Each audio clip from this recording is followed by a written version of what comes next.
Megastar Chiranjeevi. Chiranjeevi గారు పొలిటికల్‌గా ఆయన విజయం సాధించకపోయినప్పటికీ, టాలీవుడ్, తెలుగు సినిమా పరిశ్రమలో ఆయనకొక స్థానం, ప్రత్యేక స్థానం ఉంది. అయితే ఈయన ప్రజారాజ్యం పార్టీని పెట్టడము, ఆ పార్టీని కాంగ్రెస్‌లో కలిపేయడము, ఇది 2 తెలుగు రాష్ట్రాల ప్రజలందరికీ తెలిసిందే.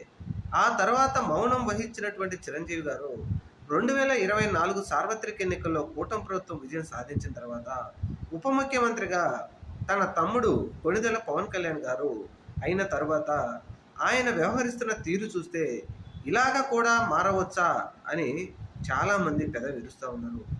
ముఖ్యంగా గత 2 రోజుల క్రితం అనుకుంటా ఆయన చంద్రబాబు నాయుడు గారి గురించి, చంద్రబాబు నాయుడు గారి విజన్ గురించి మాట్లాడిన మాటలు చూస్తే నిజంగా వీళ్ళకి ఎవరైతే చిరంజీవి గారు, పవన్ కళ్యాణ్ గారు, నాగబాబు గారు ఊసరవల్లి కంటే ఎక్కువగా రంగులు మారుస్తారేమో.